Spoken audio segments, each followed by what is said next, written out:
Hello everyone.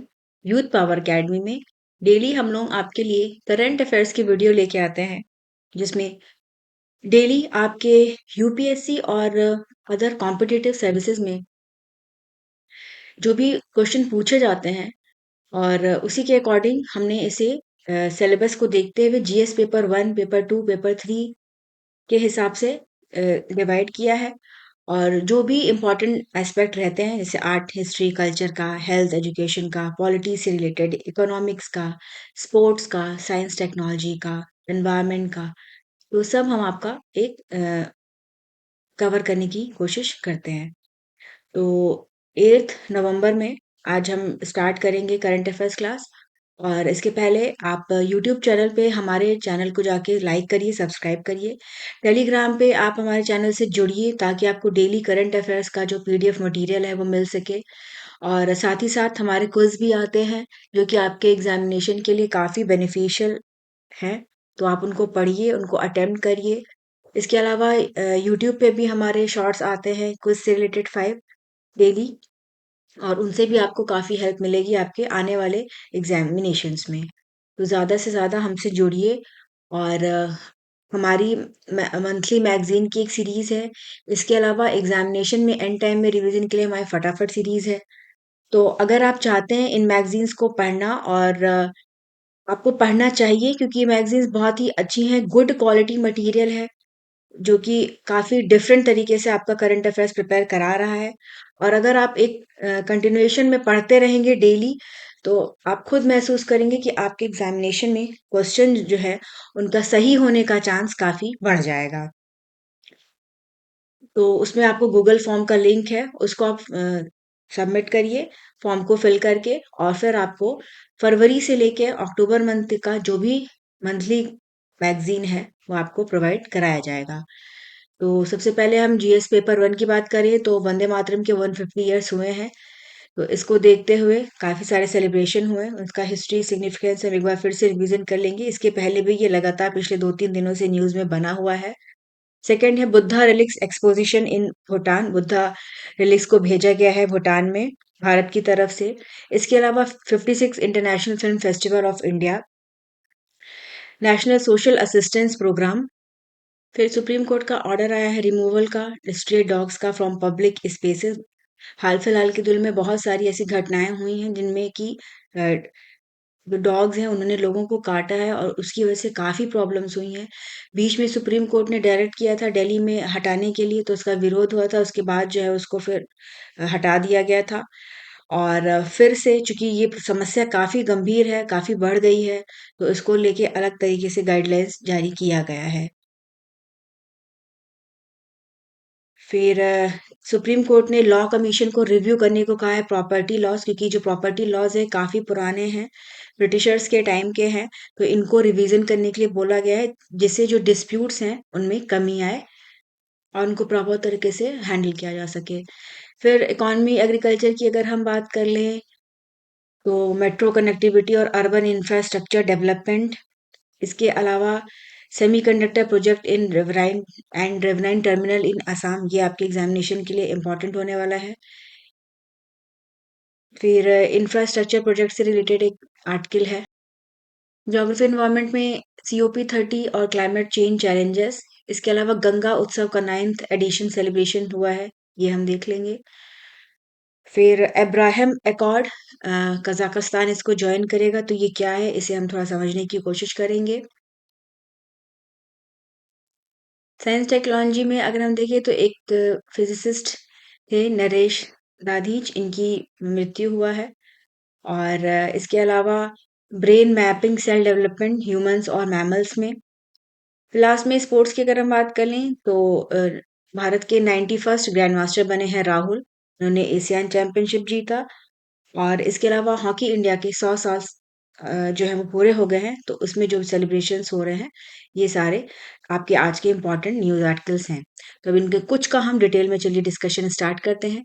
तो सबसे पहले वंदे मातरम के 150 ईयर्स कंप्लीट हो गए हैं, तो इसके सेलिब्रेशन से रिलेटेड है न्यूज़। और 7 नवंबर 1875 को सबसे पहले इसको गाया गया था, जो कि 150 ईयर्स हो गए हैं।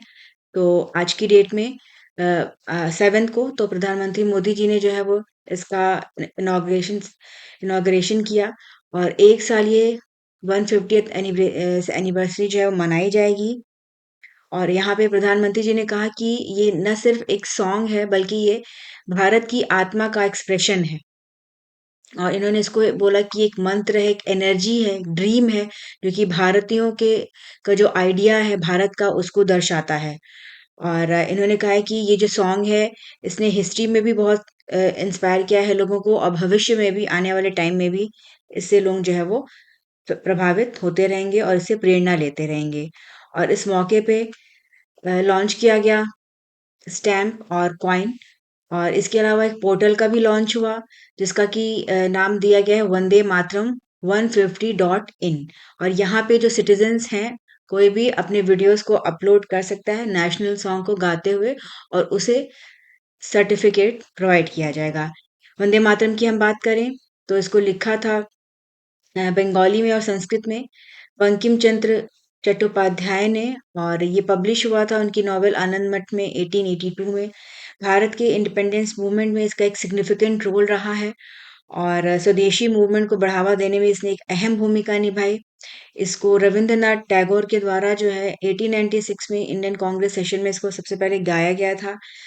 फिर 1937 में इसके जो फर्स्ट टू वर्सेस हैं सॉन्ग के उसको नेशनल सॉन्ग के रूप में इसको लिया गया। फिर बाद में जब देश आज़ाद हुआ तो 24 जनवरी 1950 को राष्ट्रपति राजेंद्र प्रसाद जी के द्वारा इसको राष्ट्रीय सॉन्ग नेशनल सॉन्ग घोषित किया गया और इसका सेम प्लेस है जो कि जनगण मन का है। और ये हमारी जो मदरलैंड है उनके प्रति डिवोशन को दिखाता है और उनके प्रोटेक्शन की भावना को जगाने के लिए ये एक अहम भूमिका निभाता है। नेक्स्ट अगर हम देखें तो लॉर्ड बुद्धा के जो रेलिक्स हैं या जो अवशेष हैं पवित्र अवशेष इन्हें नेशनल म्यूजियम दिल्ली से भूटान लेके गए हैं और यहाँ पे इसकी प्रदर्शनी लगेगी पब्लिक के लिए और ये 8 से 18 नवंबर 2025 तक चलेगा। और ये जो प्रदर्शनी है ये पार्ट है ग्लोबल पीस प्रेयर फेस्टिवल का जो कि थिम्पू में सेलिब्रेट हो रहा है और ये एक मेजर इवेंट है। यहाँ पे दुनिया भर की शांति के लिए मानवता के लिए जो है इसमें यहाँ पे प्रेयर किया जाता है। और 70th बर्थ एनिवर्सरी सेलिब्रेशन है वहाँ के फोर्थ किंग है भूटान के जिग्मे सिंगे वांगचुक। और ये दुनिया का अ, सिर्फ मतलब एक यही ऐसा किंगडम है जो कि वज्रयान सेट को मानता है। बुद्धिज्म में 3 है मानने वाले और इसमें हीनयान, महायान और वज्रयान है। तो ये इनका अलग-अलग जो है वो पूजा तो ये मतलब बुद्धा के ही प्रिंसिपल पे चलते हैं लेकिन इनका जो फॉर्म है वो डिफरेंट डिफरेंट होता है। तो ये इंडिया से रेलिक्स ये जाएँगे अवशेष और वहाँ पे इनको रखा जाएगा। और ये एक एफर्ट है मिनिस्ट्री ऑफ कल्चर का, गवर्नमेंट ऑफ इंडिया का, साथ ही साथ इंटरनेशनल बुद्धिस्ट कॉन्फेडरेशन का। और इसके तहत ये जो पवित्र अवशेष है इन्हें यहाँ भेजा जाएगा। तो ये इम्पोर्टेंट रहेगा और इसे थिम्पू में क्विनरे हॉल ऑफ ताशीचोज़ोंग यहाँ पे रखा जाएगा। और यहाँ पे भूटान गवर्नमेंट भी चलती है साथ ही साथ यहाँ पे जो कम्युनिटी है नेशन की मोनास्टिक कम्युनिटी उस यहाँ पे इन लोग का जो है वो सारी चीज़ें होती हैं। और ये दोनों देशों के बीच में जो टाइज़ हैं बेहतर टाइज़ हैं उनको दिखाता है। अगर हम भूटान की बात करें तो शुरू से भूटान इंडिया का एक पार्टनर रहा है और रिश्तों को आगे बढ़ाने के लिए, बेहतर बनाने के लिए ये सारी चीज़ें टाइम टू टाइम होती रहती हैं। इसके पहले भी इस तरह का इवेंट वहाँ पे हो चुका है। और बुद्धिज़्म की बात करें तो अभी इंडिया ने पिपराहा ज्वेल रेलिक्स इनको भारत में ले आया है। और ये एक चूँकि बुद्धिज़्म का जो ओरिजिन है वो भारत में ही है और माना जाता है कि यहीं से बुद्धिज़्म सारे विश्व में फैला है और इनके भी काफ़ी फॉलोवर्स हैं ऑल ओवर वर्ल्ड। तो बुद्धिज़्म की जो फ़िलॉसफ़ी है उसको भी हम जो है वो मानते हैं कि हमारे यहाँ का ही है और उसको हम पूरा बढ़ावा देते हैं। ये एक हमारे लिए जो है वो प्राइसलेस नेशनल ट्रेजर की तरह जो है वो काम करते हैं।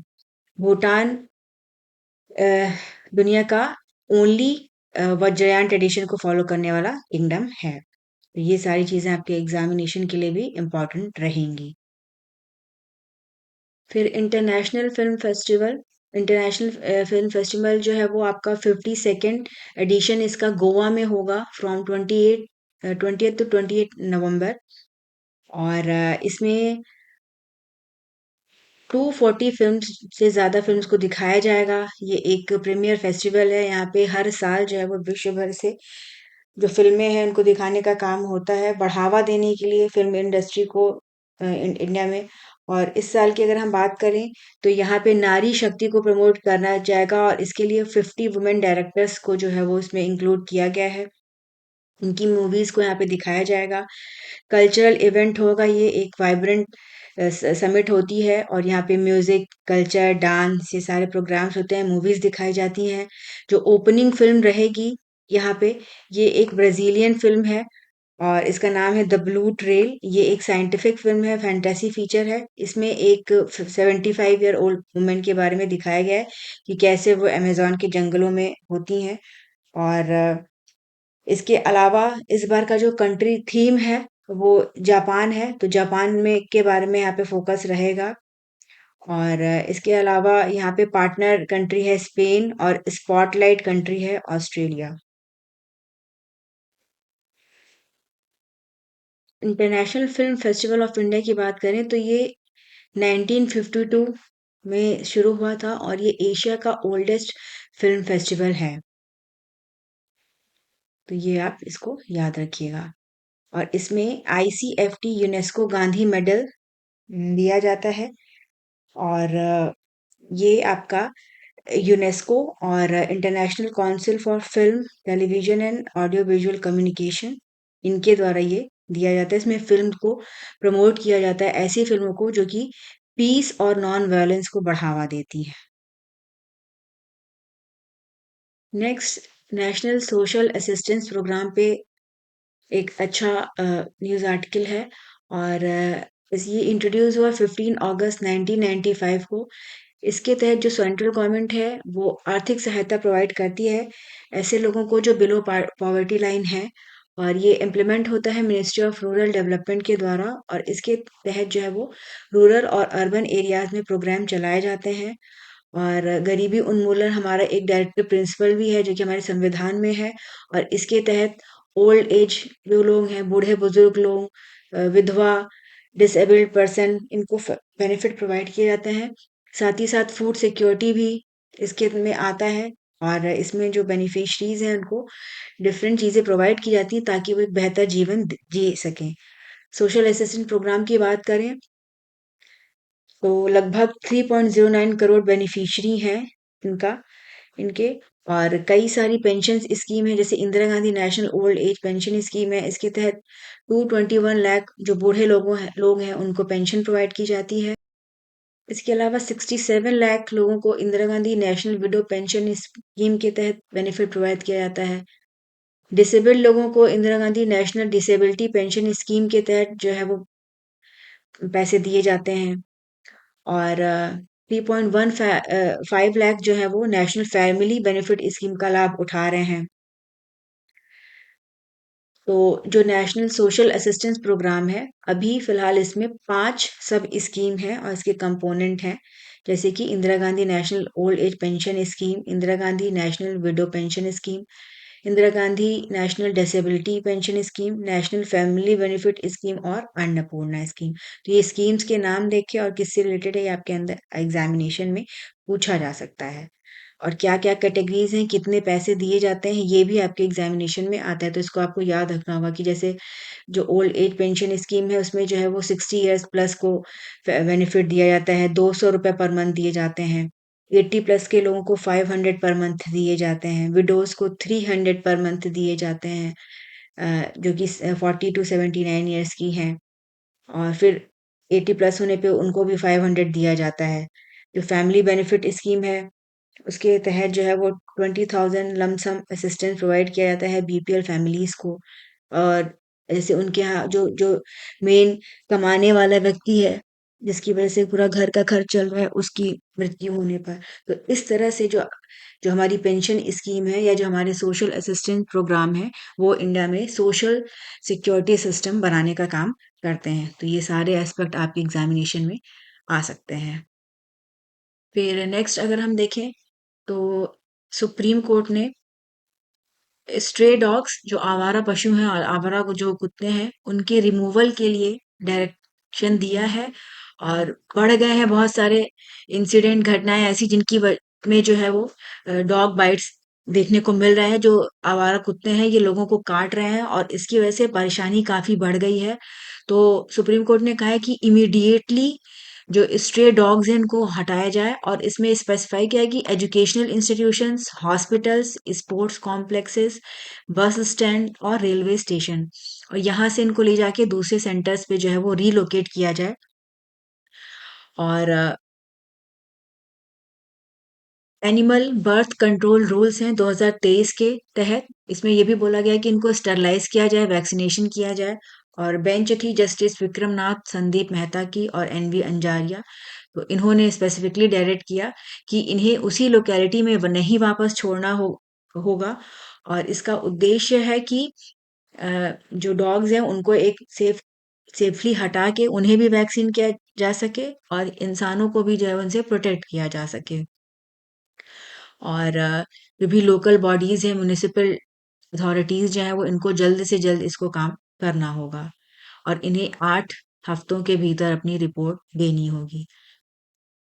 साथ ही साथ national highway authority of India इनको भी डायरेक्ट किया गया है कि ये भी जो स्ट्रे एनिमल्स हैं हाईवे से इनको हटाएं, क्योंकि इनकी वजह से बहुत सारे एक्सीडेंट होते हैं।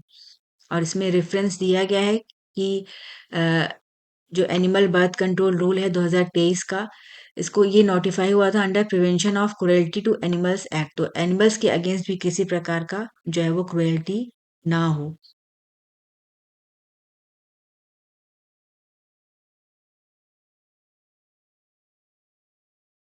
तो ये आपके एग्जामिनेशन में जो इससे रिलेटेड एक्ट है ये आ सकता है। साथ ही साथ जो रूल्स हैं एनिमल बर्थ कंट्रोल से रिलेटेड ये है। फिर इनके काटने से रेबीज होता है तो रेबीज के बारे में आपसे पूछा जा सकता है। रेबीज की वैक्सीन के बारे में पूछा जा सकता है। और रेबीज के केसेस जो है अभी अफ्रीकन कुछ कंट्रीज हैं वहाँ पे काफी देखने को मिल रहे हैं। तो उनको कैसे रोका जा सकता है ये सारी चीजें आपके एग्जामिनेशन में डॉग बाइट्स या इनसे आ सकती हैं। नेक्स्ट अगर हम देखें तो इलेक्शन कमीशन ऑफ इंडिया ने अपना पैन इंडिया पूरे भारत में सिस्टमैटिक इंटीग्रेशन रिवीजन SIR ये शुरू किया है 4 नवंबर से। 9 स्टेट्स में ये होगा और साथ ही साथ 3 यूनियन टेरिटरीज में होगा। 9 स्टेट्स में है तमिलनाडु, वेस्ट बंगाल, केरला, उत्तर प्रदेश, मध्य प्रदेश, राजस्थान, छत्तीसगढ़, गोवा और गुजरात। यूनियन टेरिटरीज में अंडमान निकोबार, लक्षद्वीप और पुडुचेरी है। असम में भी इलेक्शंस होने वाले हैं लेकिन वहाँ पे जो सिटीजनशिप है उसका लीगल इश्यू चल रहा है तो उसके चलते अभी यहाँ पे घोषणा नहीं की गई है। और ये जो सिस्टमैटिक इंटीग्रेशन रिवीजन है ये 9th ऐसी एक्सरसाइज है। और इंडिया के 75 ईयर्स का जो इलेक्टोरल हिस्ट्री है और पहला है ये 21st ईयर्स में। और इसके पहले बिहार में स्पेशल इंटेंसिव रिवीजन एक्सरसाइज चली जिसको लेके थोड़ा विवाद भी हुआ। तो ये इम्पोर्टेंट रहेगा कि किस प्रकार से पूरा रिवीजन होता है और इसमें जो इलेक्टर्स हैं, जो मतदाता सूची है वो एक अच्छी सूची बने जिसमें किसी भी प्रकार का कोई प्रॉब्लम ना हो और किसी मतदाता का अधिकार भी वोटिंग का ना छिने। और election commission autonomous constitutional body है और ये स्टैब्लिश हुआ 25 जनवरी 1950 को। और देश में इलेक्शंस कराने, फ्री एंड फेयर इलेक्शन कराने की जो रिस्पॉन्सिबिलिटी है वो इलेक्शन कमीशन के पास है। और आर्टिकल 336 ये डिफाइन करता है कि कौन एक एलिजिबल वोटर है इलेक्टर है। साथ ही साथ आर्टिकल 324 इसके तहत आपका जो इलेक्शन कमीशन है उसको पावर दिया गया है superintendence direction and control of elections, और इसी के तहत टाइम टू टाइम इस प्रकार का रिवीजन होता है ताकि एक प्रॉपर इलेक्टोरल रोल बन सके और उसमें लोगों को इंक्लूड किया जा सके। साथ ही साथ जिनकी मृत्यु हो गई है उनको भी उसमें से हटाया जा सके ताकि कोई तरह का किसी तरह का डुप्लीकेशन ना हो वोट्स का और प्रॉपर वोट्स पड़े। फिर national board for wild life, इनकी स्टैंडिंग कमेटी ने रिकमेंड किया है कि रीसस मैकाक मंकी इसको शेड्यूल 2 में रखा जाएगा under wild life protection act 1972, और इसका उद्देश्य है इसको एक स्टैट्यूटरी प्रोटेक्शन प्रोवाइड करना, क्योंकि इसको इलीगली कैप्चर किया जाता है और इनका जो पॉपुलेशन है उसमें भी गिरावट देखने को भी मिल रही है। और ऐसे स्टेट्स जहाँ पे rhesus macaque पाए जाते हैं, वेल डिस्ट्रीब्यूटेड है, वहाँ पे ये लागू होगा। और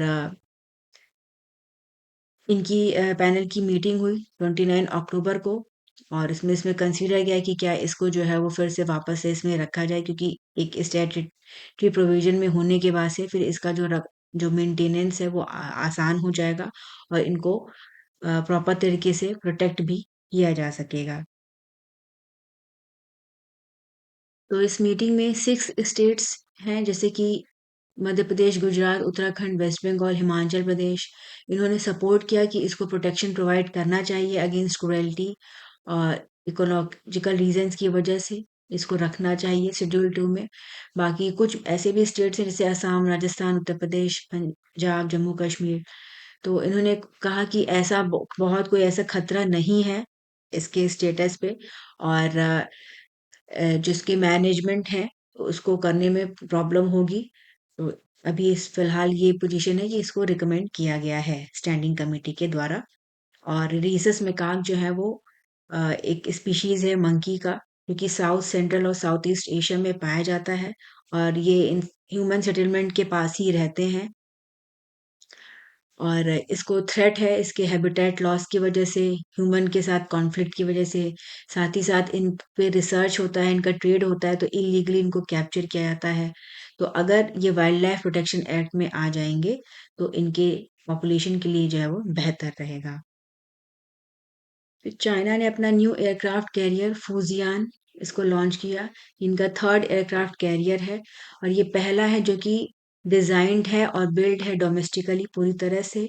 और इन चाइना के द्वारा इनकी मिलिट्री का ओवरहॉल किया जा रहा है और इनका भी उद्देश्य है कि 2035 तक इनको अपना जो मिलिट्री है उसको वर्ल्ड क्लास बनाना है। और इनको डोमिनेंस भी दिखाना है साउथ चाइना सी, ईस्ट चाइना सी, येलो सी, साथ ही साथ फर्स्ट आइसलैंड चेन में। और इनके कॉन्फ्लिक्ट चलते रहते हैं जापान, ताइवान, फिलीपींस के साथ। तो ये भी अपना जो मिलिट्री पोजीशन है उसको बेहतर बनाने की कोशिश कर रहे हैं। चाइना के जो एयरक्राफ्ट कैरियर्स हैं इसमें एक है लियांगोनिंग जो कि 2012 में इसकी कमीशनिंग हुई, और इसके अलावा शांगडोंग जो कि 2019 से ऑपरेशनल है। तो ये इम्पोर्टेंट रहेगा। और ये जो कैरियर्स हैं इनमें J-15T, J-35 और कॉन्ग जिंग 600 ये है।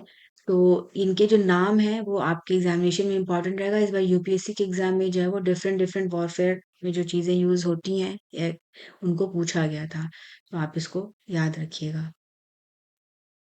फिर डिफरेंट डिफेंस प्रोजेक्ट्स का अप्रूवल दिया गया है लद्दाख और अरुणाचल प्रदेश में, और 12 डिफेंस प्रोजेक्ट बनेंगे। और डिफेंस मिनिस्ट्री, क्योंकि ये जो एरियाज हैं वो चाइना और पाकिस्तान से सटे हुए हैं, तो यहाँ पे जो आर्मी है उसको अपनी कैपेबिलिटीज को बढ़ाना है जो थ्रेट है उनको देखते हुए।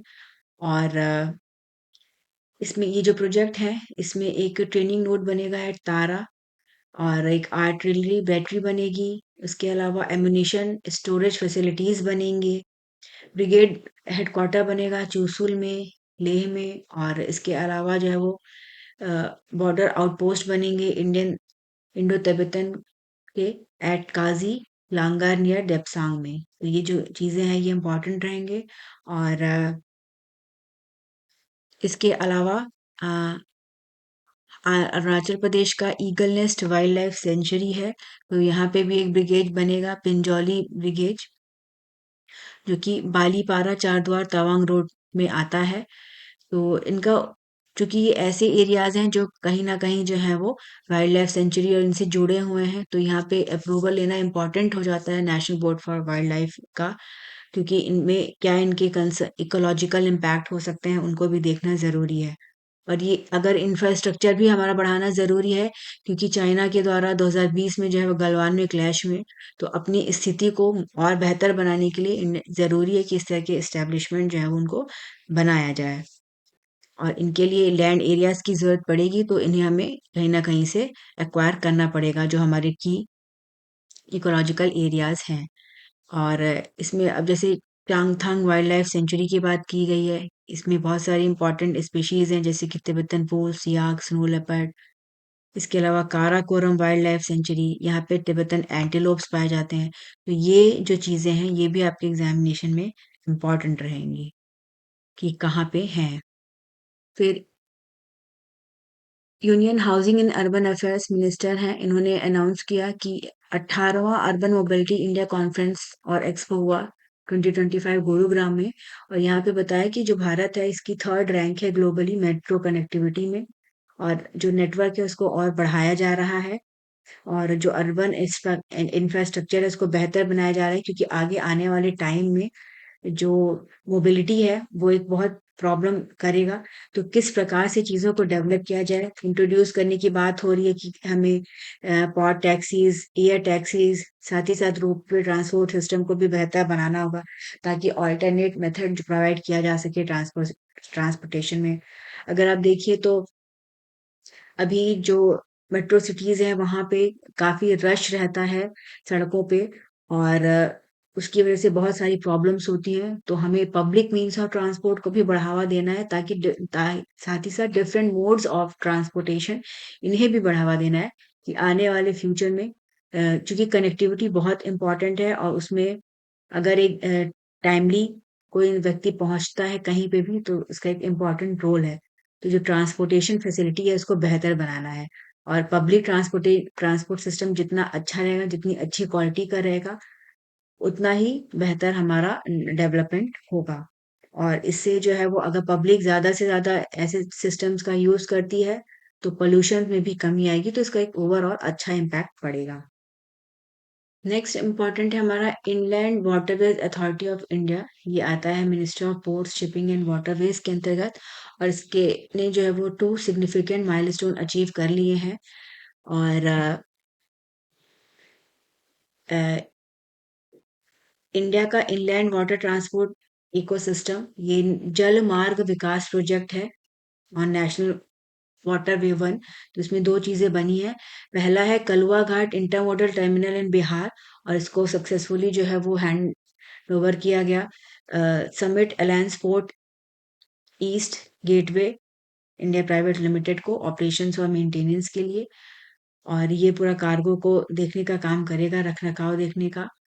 और इसके अलावा Haldia multi modal terminal West Bengal में ये शुरू हुआ। तो इसको ऑपरेट करने का काम IRC natural resources private limited ये करेगा। तो जो इनलैंड वाटरवे सिस्टम है इसको इसलिए बढ़ाया जा रहा है कि जो विद इन द कंट्री जो हमारे जो गुड्स है उनको प्रॉपर तरीके से जो है वो ट्रांसपोर्ट किया जाए। इसमें जो है वो हमारी जो नदियां हैं वो एक प्रमुख भूमिका निभा सकती हैं, और इससे जो जो कॉस्ट है वो भी इफेक्टिव, मतलब उसमें भी जो है वो कमी आएगी, और चीजें और बेहतर हो सकेंगी। तो वाटरवे जो है, उनको जो है वो बेहतर बनाने का काम किया जा रहा है। जलमार्ग विकास प्रोजेक्ट के तहत ये लार्ज मतलब एक बड़े पैमाने पे काम चल रहा है, और ये लगभग 1390 किलोमीटर का स्ट्रेच बन रहा है नेशनल वाटरवे वन का। और ये कई सारे स्टेट्स को जोड़ने का काम करेगा, जैसे कि उत्तर प्रदेश, बिहार, झारखंड और वेस्ट बंगाल।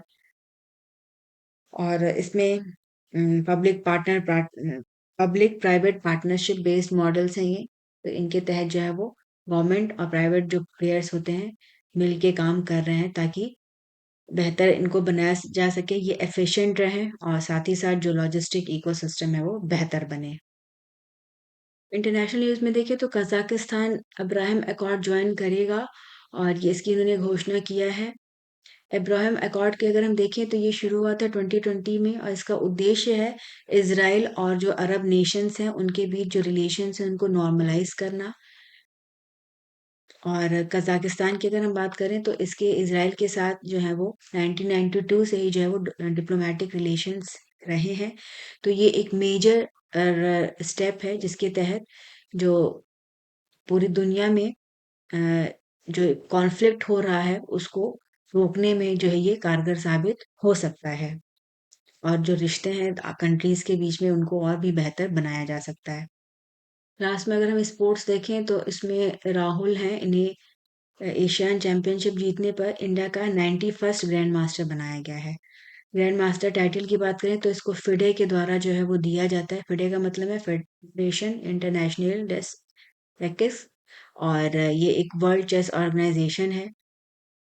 और तो 91st इनका नाम याद रखिएगा। साथ ही साथ इंडिया में गोवा में चैंपियनशिप चल रही है फिडे की वर्ल्ड चैंपियनशिप और उसमें हमारे जो चेस प्लेयर्स हैं वो पार्टिसिपेट कर रहे हैं। तो ये 8 नवंबर का सारा करंट अफेयर से रिलेटेड टॉपिक्स था इम्पोर्टेंट।